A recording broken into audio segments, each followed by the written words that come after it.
My name is Keith, aka LoLByTheNumbers, and welcome to another 2014 League of Legends World Championship video analysis. Once again, this is a video analysis, not a shoutcast, so I will be providing spoilers throughout the match. I assume you have watched it, don't care, or already know who has won.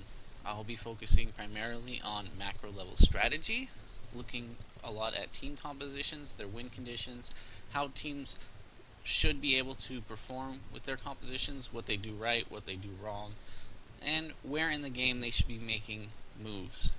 I'll also be taking a look at individual matchups in the lanes, as well as talking about item decisions and the occasional individual skill play, when it becomes apparent that those two things are paramount to victory.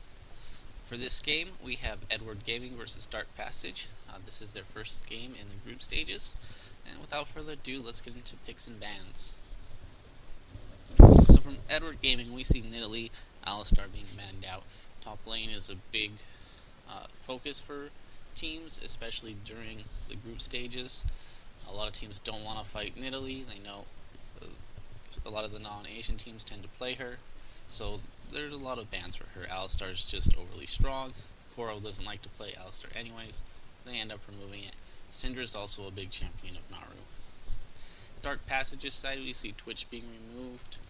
Another big champion that the Asian teams like to play that is less played elsewhere. Zillion as well, and Ryze on the top lane. EDG end up picking up Maokai first, one of the big trifectas.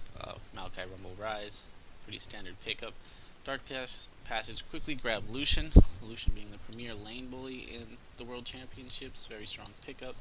And here we see Dark Passage picking up Kha'Zix. This is a bit of bait to EDG, because as we know, if you've seen this game before, Kha'Zix actually gets played in the top lane, and this is an interesting matchup, Maokai versus Kha'Zix. Fabulous is one of his favorite champions. He's one of the few people who still play on lane Kha'Zix, and he does it well, but I think there are a few item choices that I'll mention in the game that hamper him and make him not as useful as he could be. From Edward's gaming side, we see Rengar coming in. Rengar is very strong. We all know this. He's great at initiation, great at denying split pushes, great at getting those easy ganks through the lane. Janna's also picked up. She pairs well with Rengar, allowing him a quicker move speed into the bottom lanes or the middle lanes wherever he's headed for the gank, as well as being able to provide him that nice solid shield for his opening damage. In terms of support, she's just really good, very protective of her lane. She's not necessarily a bully unless she's going up against a few champions. Thresh is one of the champions she's able to bully, but with Lucian on Dark Passage's side, they really have the stronger lane, especially when Edward Gaming end up picking Kog'Maw. On Dark Passage's side, we see Thresh being picked up, and the next champion picked up will be Nunu. This, I think, is one of Dark Passage's biggest reasons for the loss in this game. Nunu is really a niche pick, and there's a couple neat strategies you can try and play with him, and I'll go through them later on. However, he's just not very strong, and we all know this. He can counter jungle decently, run away from Rengar. The biggest problem is Rengar has a pretty consistent slow. He also has a snare that doesn't allow his team to collapse onto Nunu if he tries to invade.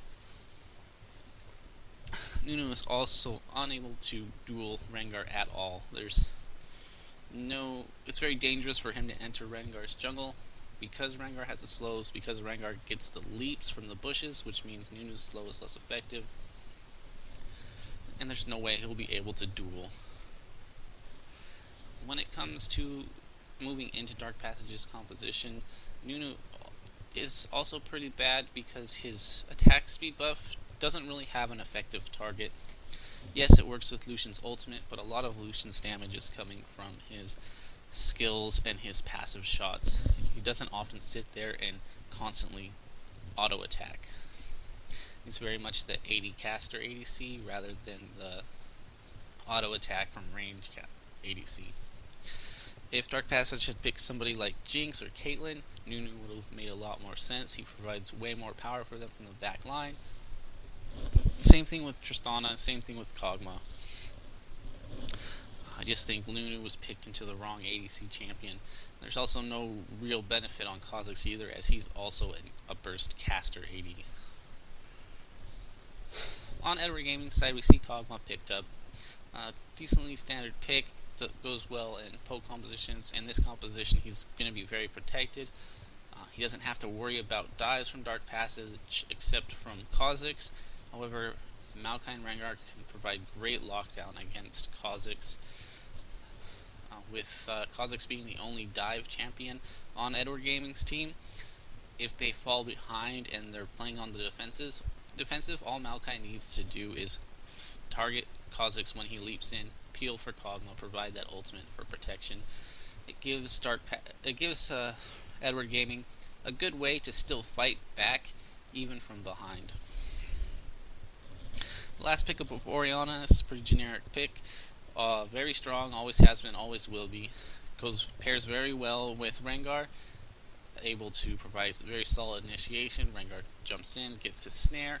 Orianna gets the free ultimate and her damage, and she's also very good at protecting champions as well. Once again, if EDG fall behind, Orianna can use her ultimate for peel away from Kog'Maw. She can also throw her shields on, so you get the double duty of Janna's shield and Orianna's shield. Big protection against the Kha'Zix assassination. Last pick of Xerath from Dark Passage. I really like this pick. While it doesn't fit into the composition, it's not Xerath's fault. It's the other champions that are a little rough in their composition. Xerath, however, in this matchup is a great pick because EDG really wants to engage. Their poke is Kog'Maw, and while he does do some decent poke, Xerath has much better poke. He's got good wave clear too to prevent EDG from diving when they're on an even footing, and then he's able to provide that AoE damage against EDG's 5v5 fight team. They really want to be clustered and focused. It's almost running as a close, not quite a death ball, but close to one. On top of this, since Kog'Maw is a little bit immobile, Xerath can hit his ultimates from a large range to hurt him in the backline, allowing Kha'Zix to have the opportunity to dive if EDG decide to split up and dive into Dark Passage's team. Like I said, I do really like Xerath's pickup in this match. If they hadn't picked up a champion with good wave clear or some range, EDG could have just created a total siege team. Let Kog'Maw poke at turrets, sit back with Maokai and Rengar, and just prevent Dark Passage from being able to engage. However, because of the Xerath pick, this kind of forces EDG to make moves, or at least trade a little bit less, not trade as well, because Xerath does have better AoE in the poke than Kog'Maw. So, getting into the start of the match before the lane compositions, I want to point out both teams have put wards looking for the 2v1 or the 2v2 lanes. They're trying to find the matchups. Dark Passage really want to get this 2v2. They're stronger in it. As soon as they see it, they move down. They were expecting a swap. However, because it doesn't happen, Dark Passage get a little bit behind, but not too much. They only end up losing 1 CS in the bottom lane. And because Lucian is the bigger bully, especially from level 1, this shouldn't have an effect on Dark Passage being able to get to level 2 first. Especially since Thresh is running with Relic Shield, he should save both his procs for the second wave. That way they can get the melee minions quickly. Unfortunately, he doesn't save both, and this becomes a problem. They're not able to fast push the creeps right here. Lucian does make one problem in this match, especially at the beginning. If you want to, you can rewind a little bit. He gets his Q, hits Kog'Maw with it, but then runs away. Lucian is a big lane bully because he has so much damage quickly. Getting that Q hit and then going in with the passive proc would have broken Janna's shield, prevented the bonus AD from Kog'Maw, and allowed Thresh and Lucian to attack Kog'Maw and bully him right away. Lucian is really strong against Janna because of the double proc. He gets his burst damage from the Q, Janna tries to shield it. If Janna shields it, it takes a big chunk of damage, and then his next auto attack breaks it. If Janna's unable to shield the Q, then Lucian's double shot will break the shield anyways. So it removes a big portion of what Janna is able to provide offensively to her ADC. This allows anyone with Lucian Nami, Lucian Braum, Lucian whoever, in this case Lucian Thresh, to put the pain onto the enemy ADC, especially with the immobile Kog'Maw, who doesn't have any burst, who's relying on his auto attack at level 1. Holy Phoenix really should have been going in to get those double proc shots onto him. Unfortunately, he doesn't. He uses about 4 or 5 throughout the mat, or throughout this early laning phase on creeps instead of on Kog'Maw himself. This hurts them in their bully potential. However, since Lucian is stronger, they are still gain control of the lane. Having mentioned that, because it's important early, you really need to bully with Lucian and get those double procs. Let me go into team compositions. I'm going to talk about Edward Gaming's team first, as their team composition is much simpler. They have a big, heavy 5v5 team fight. They're looking for Maokai and Rengar to be a nice solid front line. Rengar provides the engage, especially with Orianna, have high synergy. When they're not engaging, Kog'Maw is allowed to poke. He can throw out his ultimate, just sit from a range. Edward Gaming can also move up to a tower, let Kog'Maw get 1 or 2 shots. He just has to be careful of Thresh and Xerath CC. As long as EDG don't take too much damage from Xerath poke, they can whittle down DP at the turrets, slowly get the hits off with Kog'Maw due to his superior range. On this gank, I want to point out something, why Maokai is able to get away. Nunu comes up from behind, allowing Maokai to get the distance off of his snare. If Nunu, instead of coming up through that river bush, had come along the side of the wall closer towards DP's turret, Maokai wouldn't have gotten the range he needed to get out. Kha'Zix could have come up, got the extra slow, and they would have had more time. Especially Nunu slow too, since it's pretty constant. Giving Maokai that dash range doesn't allow for the chase from DP. So it's a little bit of a misplay I wanted to point out. And that would have been really important, because if Kha'Zix had gotten first blood, it would have put him farther ahead of Maokai and let him bully even stronger than he ends up doing. Going back to Edward Gaming's team composition, they are very strong engage potential. If Maokai and Rengar are in the front line, that's good protection. Dark Passage don't have a lot of solid, consistent damage. They're much more in terms of burst. You get Lucian burst, Kha'Zix burst. If Maokai and Rengar grab an armor item, they'll be much safer. Xerath doesn't do too well when people are in front of his face, and that will allow them to survive through Kha'Zix and Lucian. If EDG get ahead, they can essentially bulldozer over Dark Passage's team, because Dark Passage they're all kind of squishy and weak. There's no front line for them. There's no disengage on their team.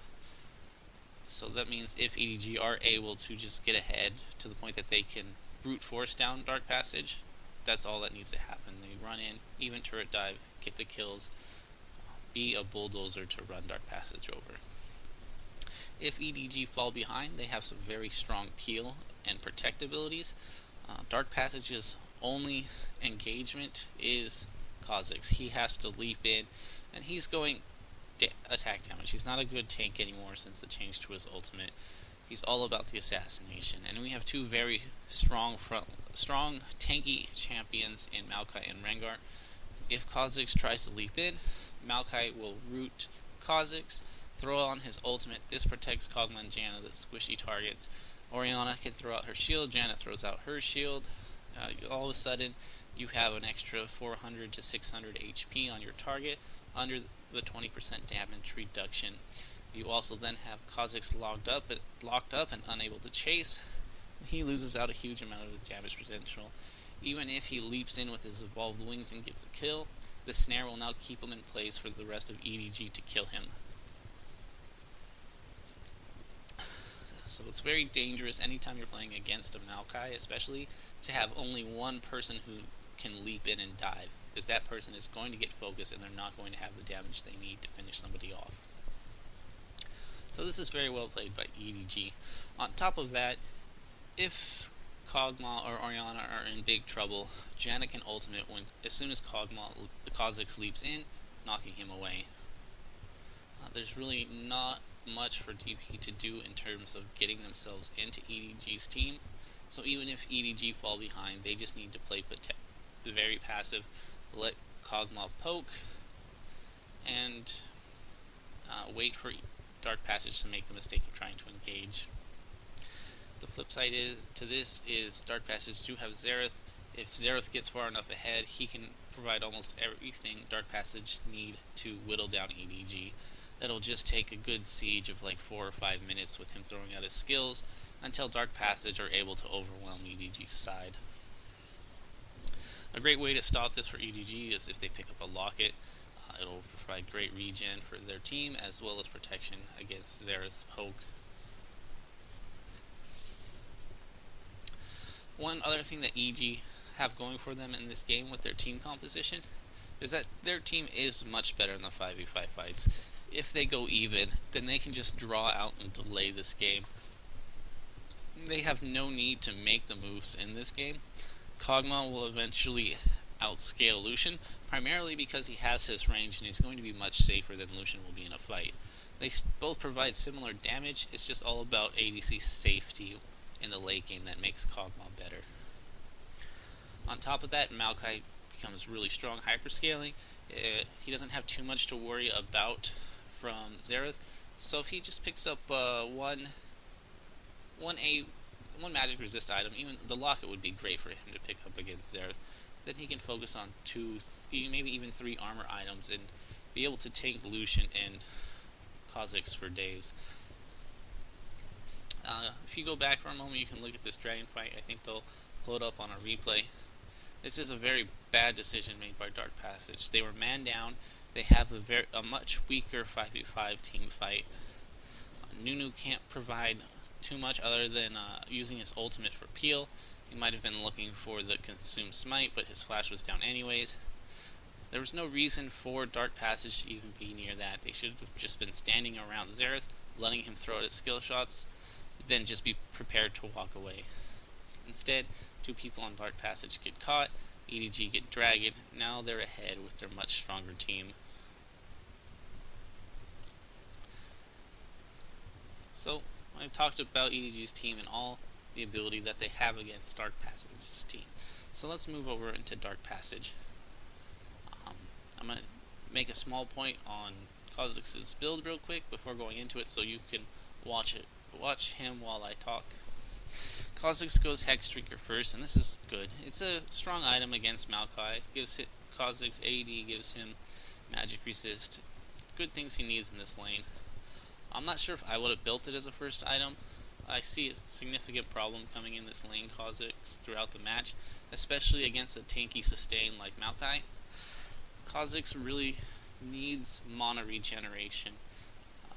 Maybe he just didn't maybe if Fabulous didn't get it in his runes, he should have put him in his runes. But regardless of the fact, in the game, right now, he does need some mana regen. I really would have loved to see Mana Mune going into a Mirror Mana. He even could have built Essence Reaver, but I think that would have taken too long to get what he needs. Maokai is very tanky, he has high sustain. Kha'Zix likes to spam his skills, and needs to spam his skills against Maokai to kill him, and this allows Maokai to get off his passive healing. So essentially the top lane becomes a fight of HP sustain from Maokai versus mana sustain from Kha'Zix, and Kha'Zix eventually loses out on this. Then we'll see a couple times where he goes in for the kill against Maokai, but just doesn't have the mana to chase and finish it off. He burns through it really fast, and we'll see it right here. He's already down at half. He uses a leap, another Q, gets the W. Final shot. Now he only has enough for one skill. If he had more mana, he potentially could have chased. He could have looked for the leap into the Q into the W. Might have been options. I'm not a great Kha'Zix player, so I'm just speculating here. I just really feel like he needed some way to deal with the sustain that Maokai has, and he's not having it with his mana. This becomes more apparent as Maokai gets tankier and tankier. Kha'Zix still runs out of mana at roughly the same pace. So moving into Dark Passage's team, they have a very much what you would call a solo-esque team. Their team composition is really meh. They're all doing their own thing. Lucian Thresh is really strong, does well. Fabulous is playing Kha'Zix, who in this team doesn't really fit because he needs to go all in. He needs to get his resets. There's no other front line for him. The only poke they have is Xerath, so they're not out to whittle them down and then let Kha'Zix go in. They're just really doing their own thing all around the board. The Nunu pick is also part of this. Like I said before, he doesn't have any good targets for his W. He can't beat out Rengar in a fight. In a team engage, Maokai has easy knockup to stop Nunu's ultimate, so does Janna. Orianna ult provides the displacement to stop the channels. There's just a little too much that's not working for Nunu. And there's better disengaged champions as well. You could have had Nami in the bot lane instead of Thresh. From the jungle, you could have put Kha'Zix in the jungle so that he can use his W for disengage as well. Poke. A Rumble in the top lane would have then worked well. But we are working with Dark Passage's champion pools. So what can they do with this team composition? Nunu fits some very niche strategies, and a lot of them have to deal with kind of ignoring lanes and grabbing objectives. If you look at his build, we see he's maxing Ice Ball, and this is one of the builds that Nunu can do. I don't approve of it in this match. If he was going to go Ice Ball, he probably should have ganked top more, really get this Kha'Zix going. Maokai has really the worst chance of escaping. He also could have used it against Orianna in the middle. Moving in, getting that slow allows Xerath to hit a stun, allows him to hit his ultimate. Could have put much more pressure on the mid lane or the top lane, and let bot lane just be themselves. He did get that good gank on bottom. We do see the power of level 1 Nunu ult coming out.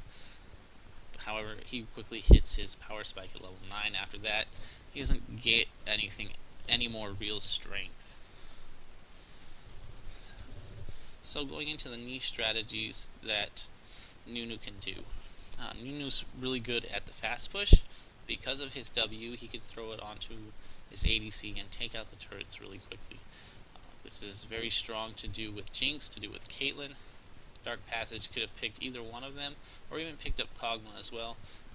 Found the 2v1 lane swap, and pushed down towers very quickly. Having Jinx and Caitlyn would have also been good for a sort of poke siege comp, allowing for more disengage, longer range on the ADC to poke turrets, more poke from skills. This would work into having a top lane Kha'Zix who can poke well with his W, who will also be doing more damage with it since he's getting more money. And this could have been the strategy Dark Passage tried out. Even with the Lucian, they could have done it too. Go top lane, fast push the first turret, maybe even go for the second turret, because Nunu's going to allow your ADC to kill it faster. You could have traded 2 turrets for 1, or 1 turret for 0, sent Dark Passage down to the bottom lane with their ADC and support, and then they have a small item advantage. Lucian would get into the lane with a second Dorn's Blade, perhaps even a pickaxe. Kog'Maw wouldn't be ready or prepared for that amount of damage. Getting that extra gold too would allow them to move into fast push, give Xerath some extra strength, let Kha'Zix work on 1 or 2 items for the assassination. He could have been really good in the jungle with Nunu as well, clearing it very quickly. They could have looked as a group of 2 to go find Rengar, potentially kill him, or just taken the top turret very fast together. Done a 4-man push. The other niche strategy you can do with Nunu is you can max consume first. This allows you to go for solo dragons. It's probably what Dark Passage should have done. Xerath could have kept Orianna in check in the middle early enough. We know that Lucian and Thresh would have been keeping bot lane in check. Rengar is trying to farm really quickly to his level 6. Nunu could have gone around level 5 and tried to take Dragon. Maybe Thresh goes up to help, and then just take it out really quickly with the power of Consume and Smite. The third niche strategy that Nunu can do is kind of an extension of this. He can plan for the very early Baron, going for it at the 15 to 17 minute mark. This means Nunu would probably end up picking up Spirit of the Spectral Wraith for some health and mana regen off his Smite, just getting a bit extra. He still could have worked with the Spirit of the Ancient Golem. The Consume Max into the W Max would allow Lucian as well to do huge amounts of damage. It probably would have caught EDG off guard. As we see, there's no real wards in that area. Nunu could have gone, swept it, moved out, looked for a way in, and then Kha'Zix, Lucian, and Thresh could have all gone over the wall. In fact, Thresh could have hooked Baron and then Lantern Nunu over. All of a sudden you have 4 people who are very strong against Baron in the Baron pit at 15 minutes looking to take it, catch EDG off guard. They probably would have never expected this. Just to reiterate how strong it is, remember Kha'Zix is going to get isolation damage against Baron. Nunu's Consume keeps him healed, does tons of damage to Baron. Lucian will be getting the attack speed buff from Nunu, which makes him even stronger. And then you have Thresh just providing extra. That 4-man over the wall could really surprise Edward Gaming and give Dark Passage a really solid 15-16 minute advantage. Don't doubt the power of Baron that early. Good gold lead, very strong stats. This would have also allowed Dark Passage to then siege up in the mid lane with the health regen and the mana regen. Xerath would then be able to outpoke EDG's team, not worrying about Kog'Maw if EDG tried to engage. Now Dark Passage have the stat bonus to outplay EDG. Unfortunately, neither of these strategies are played. Nunu runs a very solo-esque Nunu without any actual plan. He does a lot of farming, he tries to make a couple ganks, they don't work out. We said he messed up the one on the top. He did get a good one at the bottom with his level 6 into Thresh Lantern gank. But as time goes on, he just becomes weaker and weaker and weaker against this Rengar, and here's where we'll really see it come into play. Rengar just leaps in, massacres Lucian. We get the poke from Kog'Maw.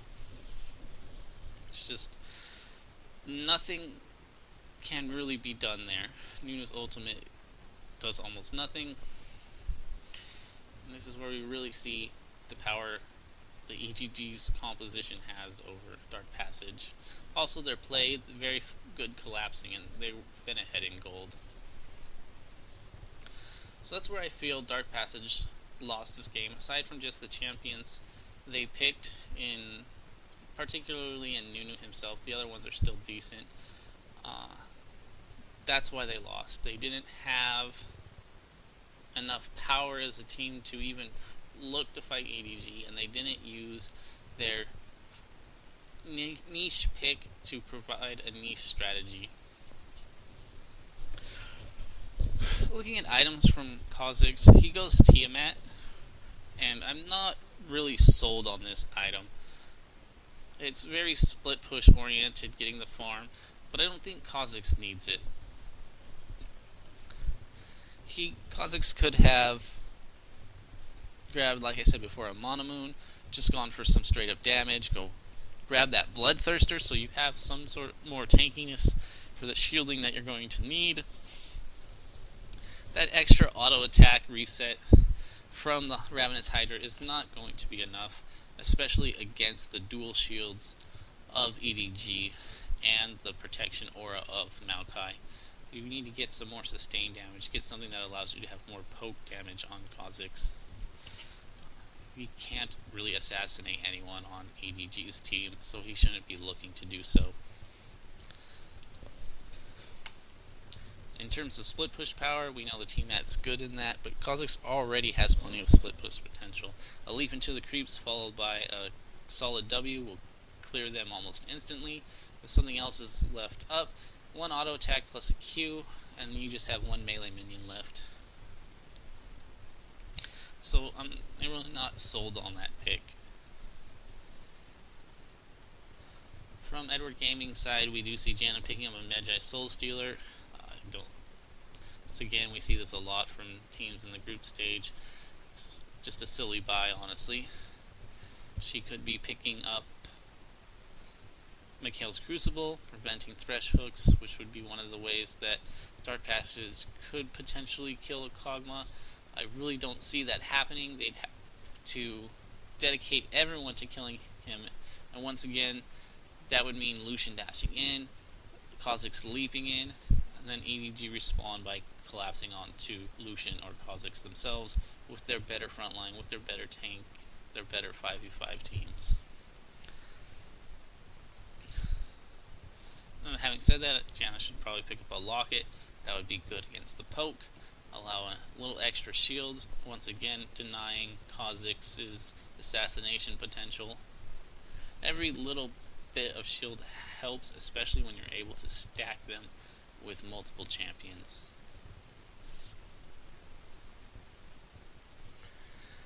The game essentially now is over. It was mostly over at that first dragon, where Dark Passage got too close and lost 2 members when they didn't have any real hope of taking dragon. They were just doing one of those things where teams feel like they need to put up a presence at dragon, but they didn't really. They just needed to let it go. Because Edward Gaming got the lead there, now we see that they're able to use their comp as a bulldozer, as mentioned before. They just rush into Dark Passage's team, and Dark Passage loses. If they feel they can't dive, they can't rush it, Kog'Maw just sits and pokes with his ultimate, whittle down a turret, 1-shot, 2-shot, wait for Dark Passage to try and make a move in. However, they can't. As mentioned before, Edward Gaming has a great team to stop them from engaging. Especially because Nunu needs to get into position, and he's not going to be able to run into a Kog'Maw, Janna, or Orianna. Not with Maokai and Rengar in front. While EDG do Baron, it's probably one of the best times Dark Passage could have even tried to stop them. One of the ways they could have noticed it, Lucian picks up a Scrying Orb. Scrying Orb allows the team that's behind to check Baron without having to run through their jungle. Kha'Zix was also bottom lane, not doing anything. We see him coming top. He really, at this point, should have just stayed bottom and work on that turret. He could have tried to become a split push menace. He wasn't going to do much in these team fights, so there's no reason for him to waste a good 30 seconds running up this lane when he has a wave at the bottom turret. He might as well have taken the bottom turret in trade and gone from there.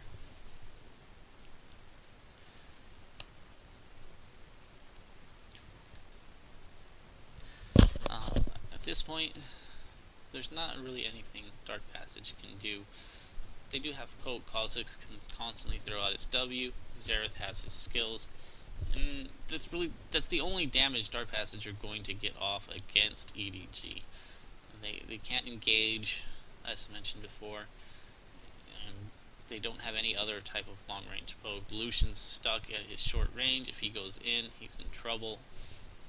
And we see Kog'Maw just tanking turret shots, tanking Xerath, not Xerath ultimates, but Xerath Qs and Ws, just to get some damage on the turret. This is how confident EDG are and can be with their team composition, to know that if they go on to Kog'Maw, EDG is going to win the fight.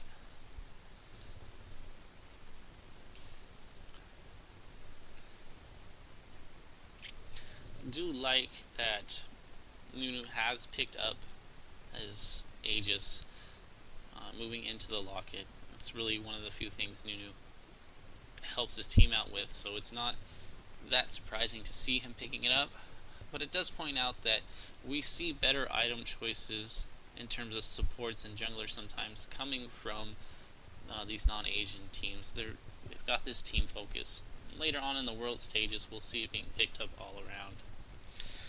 Thresh is trying to move towards his face of the mountain. He's really behind, still doesn't have it. It's quite unfortunate.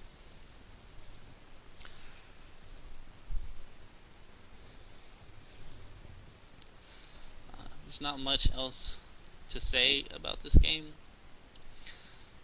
So let me do individual matchups. Let me talk about Maokai vs. Kha'Zix. This is not a match we see very often, and why I think that mana regeneration should have been necessary and something that Kha'Zix picked up.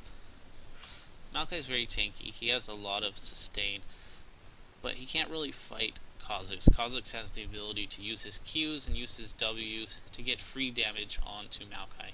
Kha'Zix's Q is not considered a basic attack, therefore the creeps won't aggro onto him. This allows Kha'Zix to get a lot of free harass in lane. On top of that, he can walk into a lane bush that puts his passive up, allows him to walk in against Maokai, Q him, auto attack him, run back to the bush. He gets that free extra passive magic damage. This really helps Kha'Zix win out trades in the lane. The flip side to this is Kha'Zix is very spammy. He wants to always be using his Q, he wants to always be using his W, and this allows Maokai to stack up his passive really fast. He's able to sort of out-sustain the damage that Kha'Zix is able to have. Not because Kha'Zix can't out-damage Maokai's sustain, but because Kha'Zix runs out of mana before Maokai runs out of health. So if Kha'Zix were to pick up some sort of mana item, this would allow him to constantly harass, constantly spam, never stop the Qs, never stop the Ws, never stop the leaps. Keep running into the bush, run out, get that passive proc, heal up with the W. The extra mana would really just let Kha'Zix bully Maokai, constantly keep him at his turret. With Maokai at his turret, Kha'Zix just needs to put a ward on the side to watch out for Rengar. And whenever he's cleared out the creep wave and near the turret, throw long range Ws. We did see at one point he threw out his evolved spike rack. It caught Rengar with the vision, slowed him down. Kha'Zix was able to easily leap away and escape. So this is my thoughts on the matchup. Maokai on his end, he really has a bad time because he doesn't build too much armor, because he's trying to get that Rod of Ages to scale. This is perfectly fine. I do like how he picked up an early ninja tabbies. While Kha'Zix doesn't do too much auto attack damage, the extra armor is very nice and it helps immensely in the lane. Maokai's goal is simply to survive. He wants to try and get as much trade damage as he can with his AoE. Whenever Kha'Zix goes in for that Q, Maokai can also respond with his skills. They both just trade and sustain, and it really becomes who outlasts who in terms of the mana HP department. We saw several times where Maokai got away. This really could have flipped the match differently. Just one more auto attack, one more Q. If Maokai had stayed around just a little bit longer, if Kha'Zix had waited for his engagement for one more Q, a lot of little tiny things that could have switched this matchup. And if Kha'Zix had ever gotten to the point where he could burn his entire mono bar and get the kill, then that's the more effective strategy for Kha'Zix to go. The only problem is when you burn your entire mono bar for a kill, this means you don't have the ability to do much afterwards. If the jungler comes in, if their mid laner shows up, you're kind of screwed, and there's no, you run out of options is what it does. And that's why I prefer the Monomune, maybe even a Essence Reaver. That way you continually have options in this matchup. Here we see EDG has been slow pushing. They slow pushed into the mid. Now they're slow pushing into the top. They're so strong they just dive. They get the kills. Now they win the game right here. And like I said before, this is EDG's team. They get ahead. They bulldoze over Dark Passage's team. There's nothing Dark Passage can do against them. Without a front line, without any form of disengage, there's no way to stop a heavy frontline engaged team from just moving into you and essentially stomping you into the ground. So as the game closes, once again, I hope what you take away from this is, first and foremost, if you're going to run something very niche, have a plan for it. Don't just pick a champion because it's awkward, because it's something different, and hope it's going to work out. Have a plan to make it work out. Dark Passage didn't do this. They got the Nunu pick, didn't really fit in with their other picks, and on top of that, they didn't end up using it to some sort of niche strategy, something that would make Nunu a worthwhile pick as opposed to, say, Lee Sin or Rammus, Pantheon, Jarvan, anything else really. If Dark Passage had gone in with the plan, then they could have stuck to it, really used it, especially for early dragon objective controls with Consume, or even a very super early Baron to catch EDG off guard. Something that would make that Nunu pick different and shine outside of other champions. However, they didn't. He really became a liability in the game. It just didn't work out. It's also facilitated by the Lucian pick. If Lucian had been Jinx or Caitlyn, Nunu would have made a little bit more sense. However, Nunu just didn't work with what was already chosen. The other thing to take away from this match is recognize what the other team is capable of and know what you have to do. Like I said, Dark Passage had a team that couldn't do anything against Edward Gaming's if Edward Gaming even got the smallest lead. Edward Gaming just had to delay through the game, go even through lanes, reach the point where they prevent Dark Passage from having engagement power. All they had to worry about was Kha'Zix. Nunu running in is not going to get past Rengar, Maokai. Orianna and Kama are very safe in that back line. So that's really it.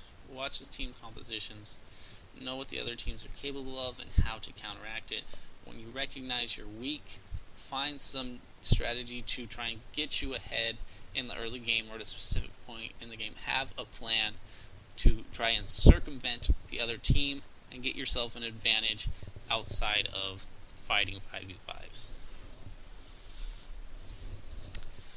The notes for this match can be found below, as well as a link to my 2014 World Championship notes and video analysis portal page. Everything's right there for you to look at. Once again, thanks for watching. My name is Keith, aka LoLByTheNumbers. Take care.